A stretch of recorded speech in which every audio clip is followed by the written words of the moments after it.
네, 여러분 그 2002년 월드컵 때 이제 월드컵의 영웅 중에 한 명이 이 유상철 선수잖아요, 그죠? 그 매번 회자가 되고 이 영상이 이렇게 나오지 않습니까? 시원한 중거리 이 슛으로 이 폴란드전에서 이 승리를 2대 0으로 승리를 했죠.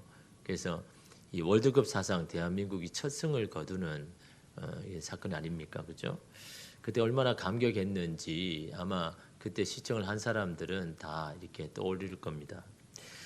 그런 기쁨을 준 이 유상철 선수가 최근에 이 췌장암 말기 이 4기 선고를 이렇게 받았다. 그래서 이제 곧 너무 이제 몸이 이독해졌다라는 그런 소식을 접하고 많은 사람들이 참으로 비통했죠.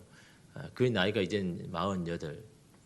지금 제 나이하고 이렇게 똑같습니다. 48인데 그를 생각하는 제자들 또 지인들 생각하면 참 마음이 아프다라는 거죠. 그렇게 사람이 좋을 수도 없고 정말 자상했던 이 스승이었다라고 생각하면서 말하고는 사람들이 참으로 많았습니다.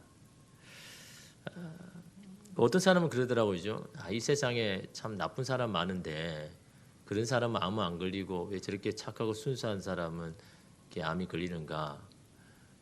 신이 없다는 증거 아닌가라고 이렇게 이야기하는 사람도 있는데요. 너무 안타까워서 아마 그런 이야기를 아마 했을 겁니다. 근데 여러분 사실 뭐 암이 안 걸린 사람 있습니까? 여러분 오늘 우리도 다 건강하지만요. 암세포는 하루에도 열 몇 개씩 다 생긴다고 정상인 사람도. 근데 그 암세포를 우리 몸이 죽이니까 그 암세포가 더 이상 발전하지 못하는 것이지. 여러분 이미 지금 암세포를 가지고 여러분 살아가고 있는 겁니다. 하루에도 열 몇 개씩 막 이게 생성되고 있는데 그래도 우리의 마음이 그래도 정상이니까 그 암세포를 죽이고 이렇게 이런 편안히 사는 것이죠. 사실 여러분 그 시간의 문제잖아요. 여러분 나이가 다 들고 이 저항력이 약해지면 뭐 이렇게 병을 안 걸리려고도 다 걸릴 수밖에 없지 않습니까? 뭐 이게 암이든 여러 질병이든 이 저항력이 이제 떨어지면 누구나 여러분 다 걸릴 수밖에 없는데 근데 건강한 나이에 충분히 이 병을 이길 수 있는 나이에 그런 중한 병이 걸렸으니까 참으로 이게 안타까운 거죠.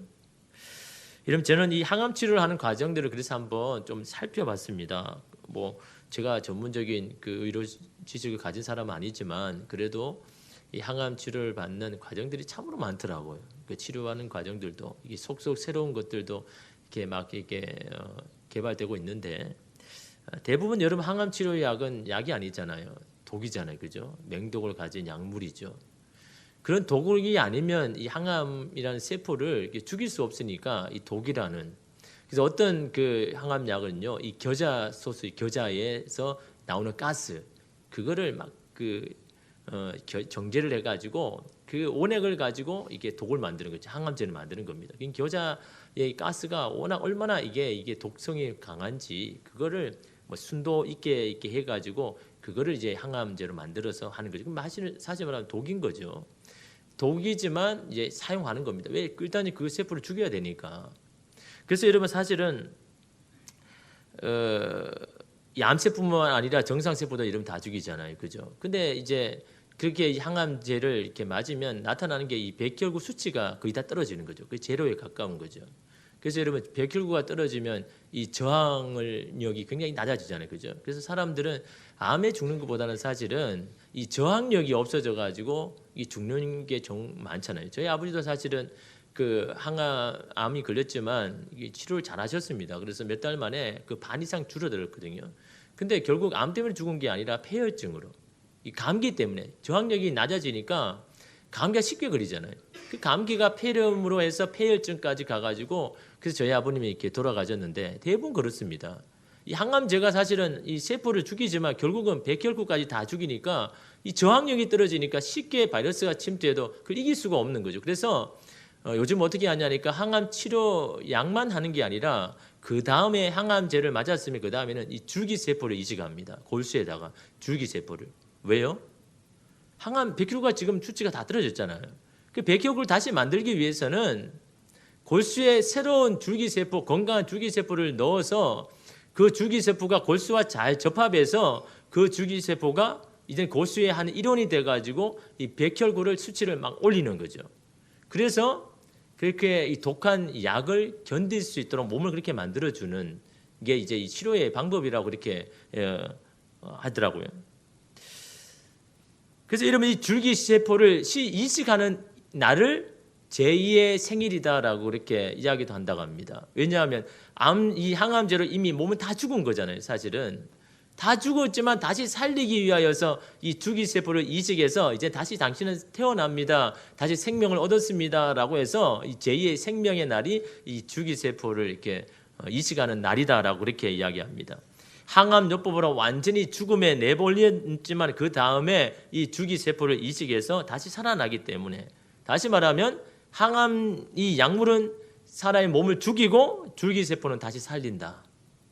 다 죽은 다음에 다시 살리는 게 바로 요즘의 항암 치료제인 겁니다. 근데 그럴 수밖에 없다는 거죠. 일단 죽이지 아니하면 그 항암세포가 계속해서 몸에 주장을 하니까 영향을 미치니까 죽일 수밖에 없다는 거죠. 근데 죽어야만 다시 살린다는. 저는 이 항암치료 이 과정을 보면서 뭐가 생각나냐 그러니까요. 바로 예수 그리스도의 죽음과 부활이죠. 사실 여러분 이런 뭐 죄의 문제나 이렇게 해결하는 게 있으면 사실 뭐 죽을 일도 없는데 왜 예수님께서 죽으시고 또 부활하셨는가? 거기에 깊이 묵상하면서 오늘 이 앞에 했던 이 항암 이 치료하는 과정들을 생각하면서 오늘 문제를 그렇게 좀 이렇게 접근을 해보려고 이렇게 한 거죠. 죽으심 이후에 이런 부활하신 거잖아요, 그죠? 죽지 않고서는 부활할 수가 없는 거잖아요. 그러므로 여러분 죽음도 좋은 일이고 부활도 좋은 일이라는 겁니다. 왜냐하면 이것은 결국은 새로운 생명으로 나아가기 때문에. 중요한 것은요, 어느 목적으로 나아가느냐가 이러면 중요한 겁니다. 죽여도 여러분 그것이 생명으로 나아가는 길이라면요, 그 좋은 거죠. 그렇지 않습니까? 결국 여러분 우리가 새로운 생명으로 나아가게 하는 모든 것들이 다 여러분 좋은 것이죠. 근데 여러분 그냥 죽음으로 끝난다면요, 그 죽음은 아무런 의미가 없는 거죠. 부활로까지 나가야 되는 겁니다. 여러분 우리 삶 가운데 겪는 이 시련과 고난으로 인해 우리의 심령이 단지 마르고 죽어가는 것으로 끝난다면 그 시련과 고난은 우리에게 참으로 불행한 것이 된다는 거죠. 그러나 그것이 우리를 다시 회복시키는 길로 나아간다면 그 시련과 고난은요, 우리에게 참으로 유익이 된다라는 거죠. 여러분이 겪고 있는 이 힘든 문제가 단지 여러분들을 그냥 힘들게만 하고 고통스럽게만 한다는 것이 아니라는 겁니다. 그것으로 인해서 우리는 다시 생명을 얻을 것이다라는 거죠.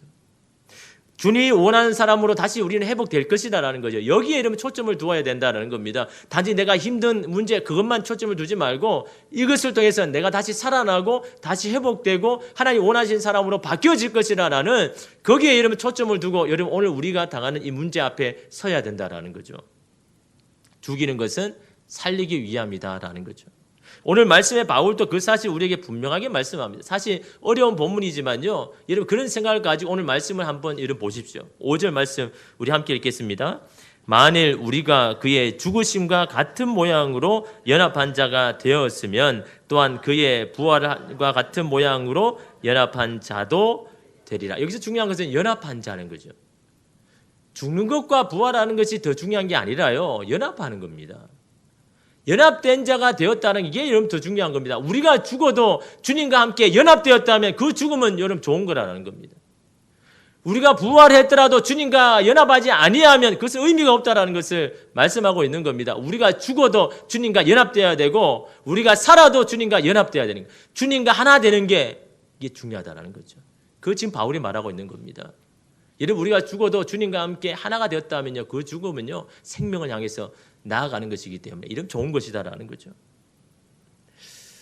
이런 놀라운 선언입니다. 예수님과 같은 모양으로 죽는 사람은 예수님과 같이 죽어도 예수님과 함처럼 부활할 것이다라는 이 놀라운 여러분의 이 선언이라는 거죠. 죽음은 죽음으로 끝나지 않는다라는 것을 말씀하고 있는 겁니다. 시련은 시련으로 끝나지 않는다는 것을 바울이 지금 말하고 있는 거죠. 중요한 건 뭡니까?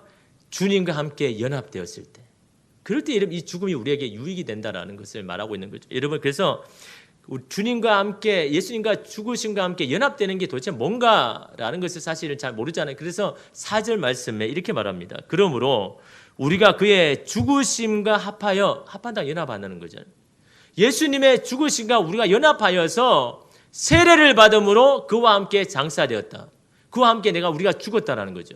다시 말하면 세례를 받는 것이 주님과 함께 연합하여 죽는 것이라고 이러면 설명하고 있는 겁니다. 여러분 세례가 뭡니까? 세례는 어떻게 하는 겁니까? 물속에 먼저 들어가잖아요. 그죠? 왜요? 왜 물속으로 집어넣습니까? 나의 옛자가 먼저 죽어야 되는 거죠. 옛자가 죽지 않고는 새로운 생명으로 나올 수 없기 때문에 세례는요, 가장 먼저 물속에 잠기는 겁니다. 나의 옛자가 죽는 거죠. 죽은 이후에 다시 물속에 나옴으로써 사는 겁니다. 이게 이름 세례의 의미라는 거죠. 우리의 옛자가 죽어야 우리는 새로운 생명으로 나아갈 수 있기 때문에 세례는요, 죽음이고 다시 살아나는 겁니다. 이게 여러분 세례라는 겁니다. 우리 여러분 세례를 받을 때 그런 여러분 마음이 있습니까? 내가 옛날에는 하나님 예수 그리스도와 연합하지 않을 때는 그냥 내 마음대로, 내 욕심대로, 내 습성대로, 내 성격대로 다 하다가 내가 세례를 받는다는 건 뭡니까? 그건 나는 이제 예수 그리스도 앞에 나는 이게 죽는다. 내게는 이건 없이 나는 이제 살아갈 것이라는 이게 결단이잖아요. 죽는 겁니다. 그리고 다시 예수 그리스도가 다시 살아나는 거. 이게 이런 세례거든요. 여러분, 이러한 옛자의 죽음이 있어야 하는 이유가 뭡니까? 왜 자가 죽어야 됩니까? 4절을 계속해 보면요. 이는 아버지의 영광으로 말미암아 그리스도를 죽은 자 가운데서 살리심 같이 우리로 또한 새 생명 가운데서 행하게 할 것이다. 살아가게 할 것이다. 우리를 그냥 죽은 몸으로 그냥 생명으로 내버려 두는 것이 아니라 우리가 옛자가 죽이게 하심으로 우리로 하여금 이제는 새로운 생명으로 행하게 살아가게 하기 위하여서 우리를 죽이시는 것이다. 너희 옛자가 죽어야 된다라고 말하는 겁니다. 새 생명을 다시 얻은 자로 살아가게 하기 위하여서요. 결국 여러분 새로운 생명을 주시기 위해서 우리로 하여금 이런 죽게 하신다라는 겁니다. 죽지 않고서는 새로운 생명을 얻을 수가 없기 때문에. 근데 여러분 우리가 어떻게 우리 옛자가 죽습니까? 스스로 죽을 수가 없잖아요. 여러분 우리가 가장 안 되는 것이 우리 안에 오래된 습성이잖아요. 그죠? 내가 이거를 안 해야 되는데 이걸 없애야 되는데 그걸 할 때마다 막 뭐 입에서 튀어나오고 우리의 행동이 그렇게 하고 할 때가 참으로 많잖아요. 그죠? 그러면 이러면 하나님이 어떻게 하십니까? 우리를 살리기 위하여서 고난을 통해서 우리를 깨뜨리죠. 내 힘으로 잘 살 수 있다는 교만한 마음에 시련을 주어서 그 마음을 깨뜨려 버리는 거죠. 하나님이 아닌 다른 것으로 만족을 하고 기쁨을 얻는 우리를 실패와 역경을 통해서 내려놓을 수밖에 없게 만드는 겁니다. 왜요? 살리기 위하여서. 살리기 위해서 여러분 그렇게 하시는 거죠. 여러분들 가운데요, 계속해서 안 좋은 일이 자주 일어납니까? 기도하는데도 여러분 계속해서 그 문제가 풀리지 않고 계속 해결되지 않습니까? 그럼 여러분 생각을 달리 해야죠. 하나님은 그 기도 자체에 응답하는 생각이 없다라는 것을 여러분 그걸 깨달아야 되는 겁니다. 여러분 막 기도합니다. 하나님 이거 해결돼야 되고 되어져야 됩니다. 그런데 하나님 아무런 변화가 없어요. 안 들으신 것 같아요. 그럼 여러분 하나님은요 다른 의도가 있다는 것을 그거 아셔야죠. 캐치해야죠. 하나님 지금 내 기도에 응답하는 것에 대해서는 관심이 없다라는 것을 여러분 그걸 아셔야 되는 겁니다. 하나님 목적이 다른 곳에 있다는 것을 여러분 그때 깨달아야 되는 거죠. 그것은 바로 뭡니까? 내 자신을 죽이기 위하여서, 내 자신을 바꾸기 위하여서. 그걸 여러분 못 깨달으니까요. 계속 그 실험만 바라보는 거예요. 하나님은 이걸 통해서 나를 바꾸기를 원하고 나의 옛자를 주기를 원하고 나를 변화시키기를 원하는데 우리는 계속해서 그 실험만 바라보니까 얼마나 이러면 답답한 현실입니까? 이걸 위해서 하나님은 주셨는데 우리는 그 실험만 바라보고 이것만 해결되기를 바라는데 그거는 나를 바꾸기를 하고 나를 옛자를 주기 위해서 나를 새 생명으로 바꾸기 위해서 하나님 그렇게 하시는데 그 실험만 바라보고 있으니까요. 얼마나 하나님 마음이 답답하겠습니까? 내가 내려놓지 못하기에 내가 죽지 못하기에 강제적으로라도 우리를 죽게 하는 것입니다. 왜요? 우리로 하여금 새로운 생명으로 새로운 사람으로 살아가기 위하여. 이런 우리 가정에 일어나는 일도 내 자녀에게 일어나는 일도 그것을 위해서 기도를 해도 변화가 없는 것은 먼저 우리 자신 안에 있는 잘못된 것을 고치기 위함이라는 것을 깨닫는 것 그게 은혜인 겁니다. 그것이 여러분 우리가 참다운 진리를 깨닫는 겁니다. 여러분 맹동의 항암제를 투여해서 내 안에 잘못된 세포를 죽이는 것처럼 말입니다. 그 가운데 다른 정상세포도 죽을 수밖에 없지 않습니까? 그것 통해서 내 기력이 쇠하여지고 몸이 말라지고 생명이 빠져나가는 듯한 고통 가운데 있을 수밖에 없지 않습니까? 왜 그렇게 합니까? 왜 그렇게 나까지 힘들게 합니까? 그 암세포가 더 이상 나를 주장하지 못하도록 하기 위해서요. 그 암세포가 더 이상 내 몸에서 확장되지 않게 하기 위하여서. 그래서 이름 6절 말씀에 뭐라고 이야기합니까? 우리가 알거니와 우리의 옛사람이 예수와 함께 십자가에 못 박힌 것은 죄의 몸이 죽어 다시는 우리가 죄에게 종노릇 하지 않게 하기 위하여서. 우리 안에 죄가 더 이상 우리를 주장하지 못하게 하기 위하여서 우리의 옛자를 십자가에 죽어야 된다라는 겁니다. 죽으면 그것은 더 이상 영향을 끼치지 못하니까. 안 죽으니까 계속해서 그게 내게 영향을 끼치는 겁니다. 내 안에 옛자가 안 죽으니까 옛자가 계속해서 나에게 영향을 끼치는 겁니다. 내 말에, 내 생각에, 내 입술에, 내 행동에 계속해서 나를 주장하는 겁니다. 그 자가 죽어야 더 이상 여러분 영향을 끼치지 아니하니까. 죄가 더 이상 우리 몸에 주장하지 못하게 하기 위해서 우리의 옛자를 계속해서 죽이라고 말하고 있는 겁니다. 그래서 7절 말씀에 뭐라고 이야기합니까? 이는 죽은 자가 죄에서 벗어나 의롭다 하심을 얻었습니다. 죽어야만 죄에서 해방되기 때문에 하나님 앞에 의롭다 하심을 잊는다라는 겁니다. 우리가 죄에 대해서 죽지 못하니까 여러분 계속해서 그 죄가 우리를 주장하니까 우리가 하나님 앞에 의롭게 살아가지 못한다라는 것을 말씀하고 있지 않습니까? 죽은 자가 죄에 대해서 죽은 자가 거기에서 벗어나서 하나님의 의롭다 하심을 받을 수 있다라는 여러분 이 말이잖아요. 이 구절 현대인의 성경에 보면요. 죄에 대하여 이미 죽은 사람은 죄에서 해방된 것이다. 죽음은 더 이상 그것을 영향을 주지 못하기에 우리가 거기에서 해방되었다라는 겁니다. 안 죽으니까 계속해서 거기에 이름은 매여 있는 겁니다. 여러분 우리가 어떤 것에 집착을 하면요. 계속해서 그것에 영향을 받죠. 그것이 잘 되고 왕성하면 여러분 내가 기쁘고 즐겁습니다. 그런데 그것이 잘 되지 아니하면 우리는 낙심하고 절망합니다. 그것이 우리가 거기에 매여 있다는 증거입니다. 거기에 따라서 내 감정에 여러분 희비가 엇갈린다 그러면 그것에 따라서 여러분 내가 소망이 있고 소망이 없어진다면 우리는 거기에 매여 있는 겁니다. 그게 영향을 여러분 미치고 있다라는 거죠. 그것이 죽지 않고서는 우리가 거기서 자유할 수가 없는 겁니다. 왜 나는 그것 때문에 내 마음이 계속해서 달라질까? 우리는 거기에 주장을 하고 있으니까요. 영향을 받고 있으니까요. 거기에서 벗어나기 위해서는요. 거기에서 그 자가 죽어야만 거기에서 벗어날 수가 있다라는 거죠. 이러면 근데 우리는요, 이 죽는 것으로 모든 것이 끝나버린다고 생각하는 거죠. 그 이론에서 내가 실패하고 좌절하면 그것은 내 인생이 중지된다고 생각합니다. 아닙니다. 이러면 죽는 것은요, 살기 위함이라는 거죠. 근데 중요한 것이 있습니다. 앞에서 여러분 항암 치료를 하는 과정을 이야기하면서 이 맹독을 가진 이 항암 약물을 투여하는 것으로 끝나면 안 되지 않습니까? 이미 죽은 그대로 여러분 놔두면 안 되지 않습니까? 살려야 되잖아요. 그러기 위해서 여러분 줄기세포를 여러분 하는 것처럼 여러분 이 줄기세포가요 처음에 이식을 하게 되면 이 피 가운데 그냥 흘러다닌다고 합니다. 근데 흘러다니다가 이 줄기세포가 골수에 들어가서 이 접붙임을 하게 되는 겁니다. 그러니까 다시 말하면 접붙인다는 게 뭡니까? 연합을 하는 거잖아요. 그죠? 다시 말하면 이 줄기세포가 골수의 한 세포가 일원이 된다는 겁니다. 그래서 그 골수 안에서 한 세포가 되어서 거기서 여러분 이 백혈구를 이렇게 막 만들어낸다라는 거죠. 다시 말하면 이 줄기세포가 골수와 연합하지 않으면 접붙임을 하지 아니하면요 그 기능을 하지 못한다는 거죠. 접붙임을 해야 연합을 해야 그 죽은 몸이 다시 살아난다는 겁니다. 여러분 이게 뭘 이야기하는 겁니까? 이런 8절 말씀이 여러분 그 말씀인 거죠. 만일 우리가 그리스도와 함께 죽었으면 또한 그와 함께 살 줄을 믿노라라고 이야기합니다. 다시 말하면 예수 그리스도와 함께 죽으면 함께 죽는다는 건 연합을 한다는 거죠. 함께 죽어도 우리는 살 것이다. 왜? 그리스도와 접붙임이 되는지. 내 안의 힘으로는 여러분 살 수가 없지만요. 그리스도와 함께하면 그분이 주시는 생명력으로 우리는 죽은 우리 몸은 살아날 수가 있다는 것을 이런 말하고 있는 겁니다. 그냥 죽으면 살 수가 없는 겁니다. 그리스도와 함께 죽어야 된다는 겁니다. 우리가 죽을 수밖에 없는 상황에도 예수 그리스도와 연합하면 그분의 생명력으로 우리는 살 수가 있다는 것을 말씀하고 있는 겁니다. 죽어도 우리는 그분의 능력으로 다시 산다라는 겁니다. 새로운 생명 가운데 우리가 살아갈 수가 있다라는 겁니다. 마치 줄기세포가 거기서 백혈구를 막 만들어내가지고 우리 죽을 몸에 새 생명을 불어넣는 것처럼 예수 그리스도와 우리가 연합하면 그분의 생명력으로 우리의 죽은 몸에 이러면 생명력을 불어넣는다라는 것. 그것이 연합의 신비이고 연합의 능력이다라는 거죠. 민논이라는 이 헬라어는요 단순한 믿음이 아닙니다. 확실성 있는 견고한 믿음.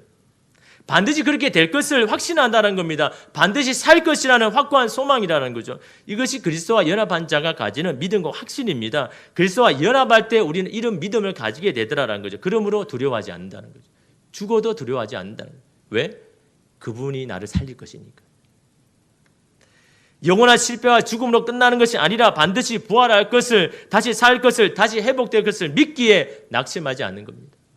그러면 이러면 어떻게 해야 됩니까? 고난 중에 더 그리스도와 연합해야 된다는 거예요.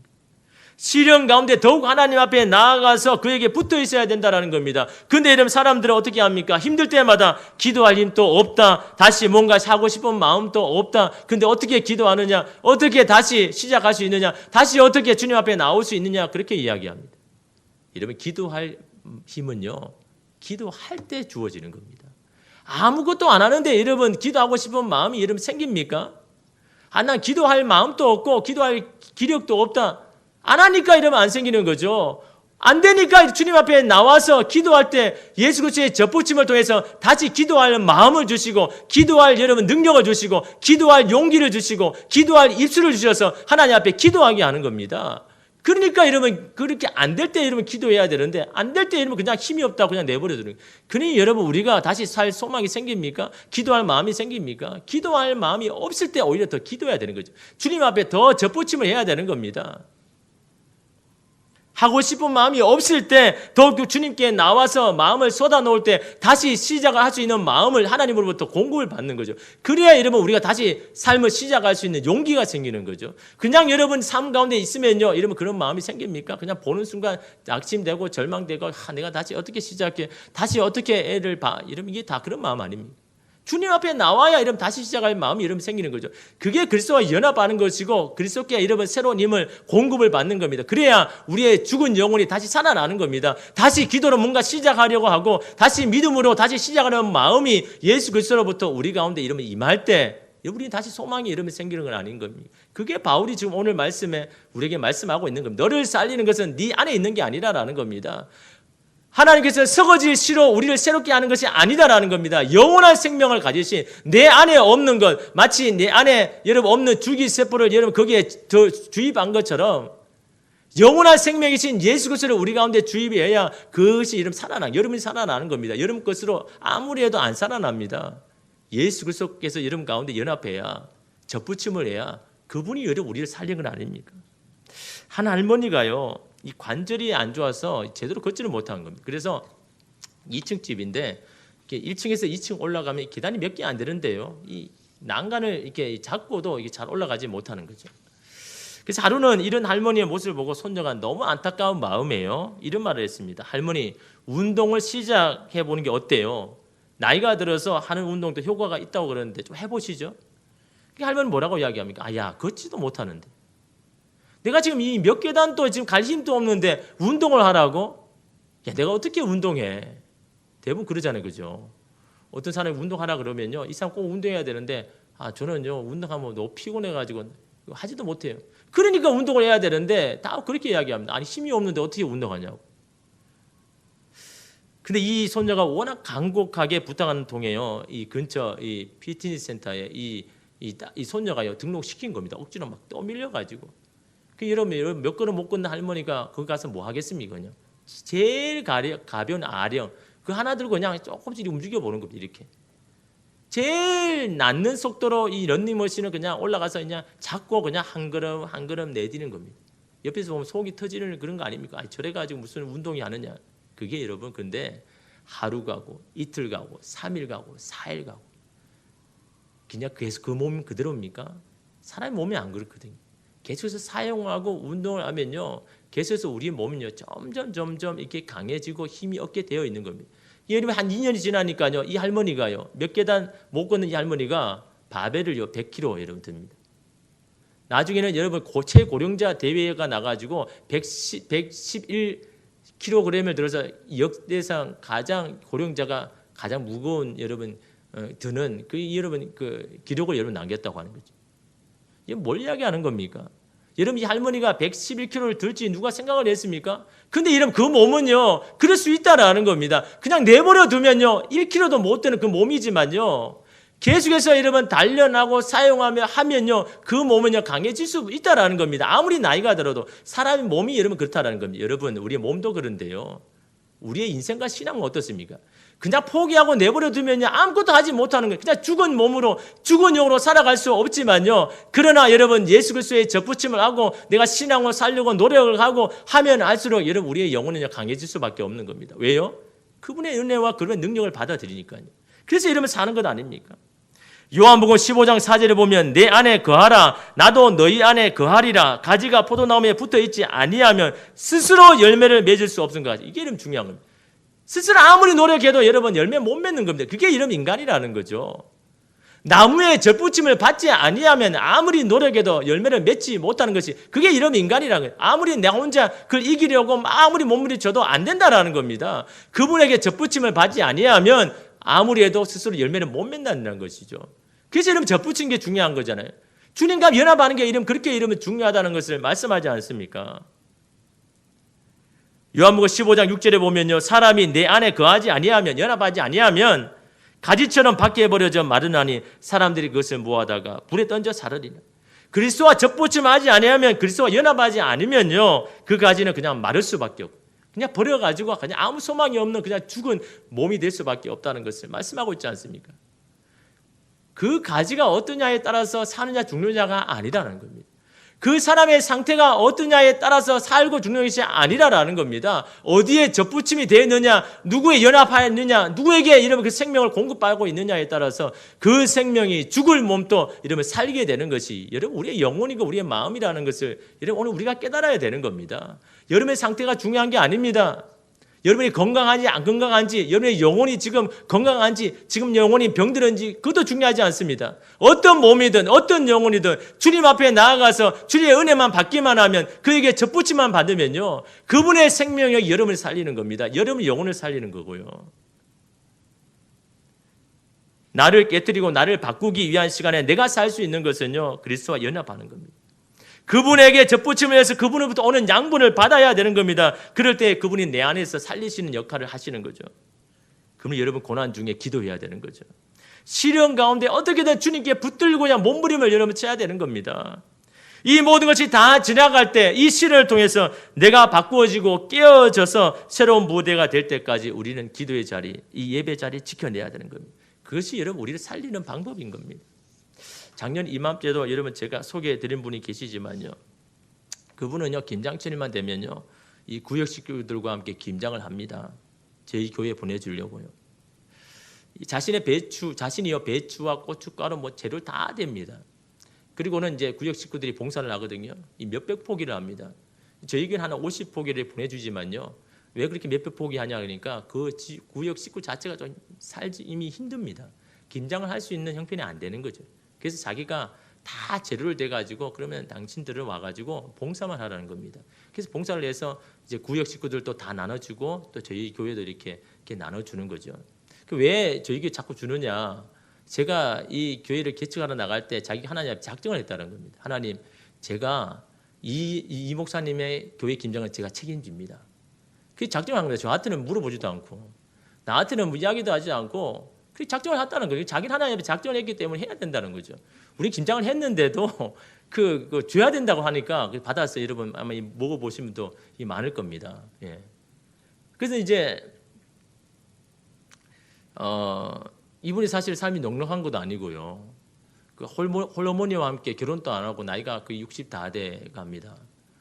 몸도 안 좋습니다. 암 선고를 받아가지고 항암 치료를 이미 받았습니다. 그런 몸으로 여러분 이게 섬기는 거죠. 이렇게 하는데 힘들잖아요. 여러분 김장이요. 최근 뭐 이렇게 들어보니까 교회 김장 얼마 안 됐는데도 벌써 힘들어가지고 피곤해가지고 아픈 사람도 많은데. 예. 그 구역 식구 한 3-4명이 와가지고요. 이게 아침 새벽부터 해가지고 몇백 포기를 하는데 이 저녁이 되면 전화 옵니다. 이 가지러 오라고요. 저녁 늦게 한 8시 9시 때 가면요. 아침부터 했는데 막 그 집에서 몇백 포기를 하니까요. 아침부터 하니까 막 저는 힘들죠.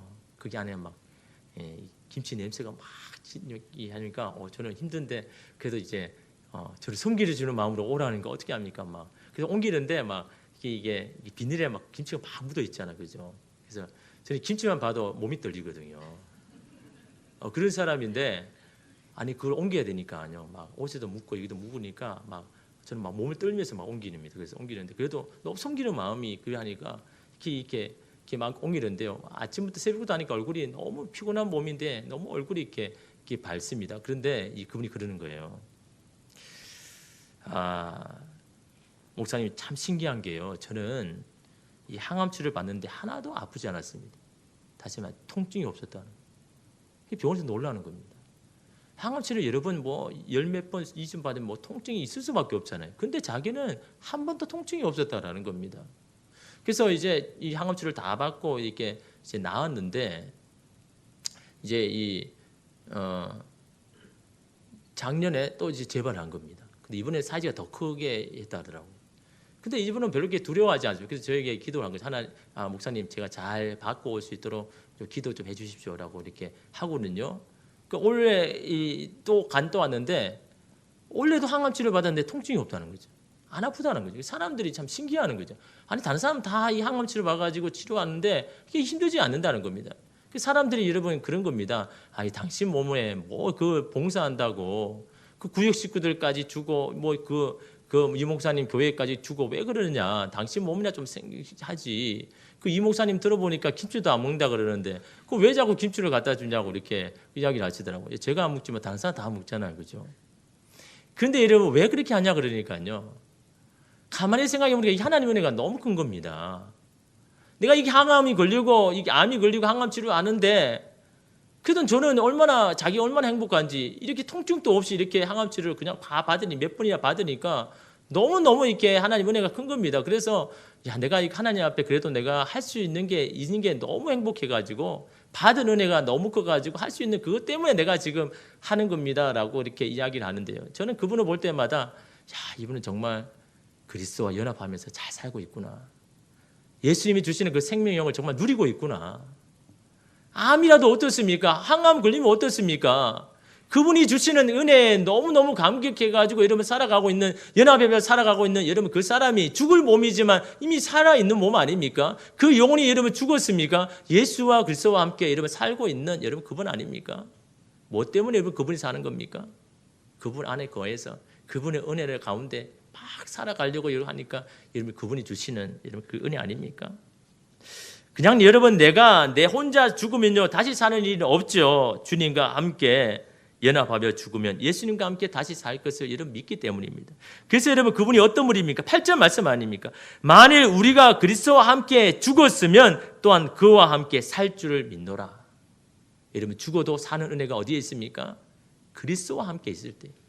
그리스도와 함께 있을 때 여러분 죽어도 살 수 있는 겁니다. 여러분 그리스도와 함께 여러분 연합할 때 여러분의 문제가 잘 안 돼도 여러분 살 수 있는 겁니다. 그리스도와 연합하는 것이 이렇게 여러분 중요한 건 아닙니까?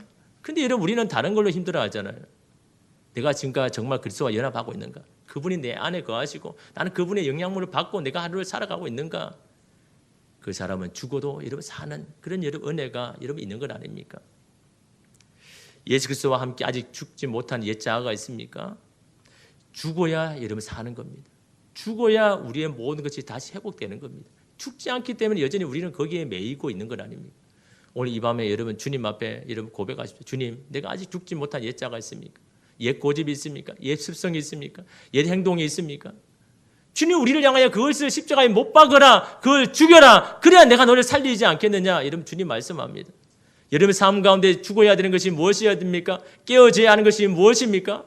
주님 앞에 여러분 그렇게 고백하시죠. 주님, 내가 깨어지기를 원합니다. 내가 바꾸어지기를 원합니다. 내가 죽기를 원합니다. 그럴 때 주님 나를 살리실 줄 믿습니다. 여러분 이런 고백으로 주님 앞에 나아가십시오.